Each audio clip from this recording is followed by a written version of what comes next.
Igen. Akkor megérkezik az ajándékokat? Meg.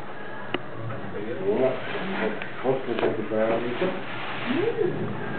Gyere ide, nézd meg. Köszöninek. Campus vagyok a tárgyításkával.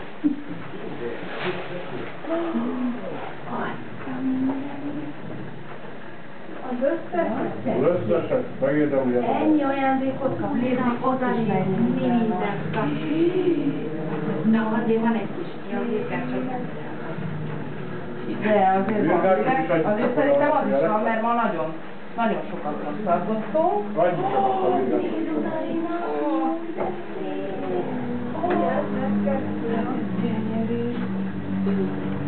Ez nagyon szép, jaj, de aranyos.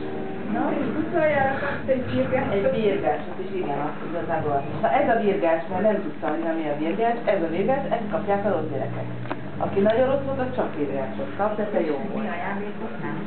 És jövőre, hogyha megtudjuk, hogy most leszel, akkor meg is fogjuk vele verni.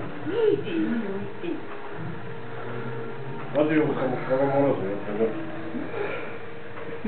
De hát te jó voltál most inkább, ugye? Akkor mit mondunk a telefonat?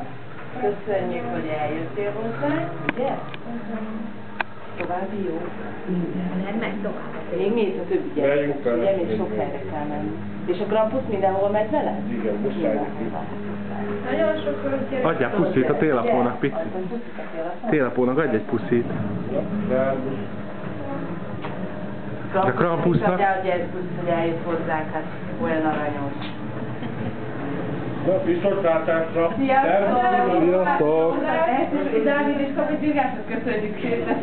Sziasztok!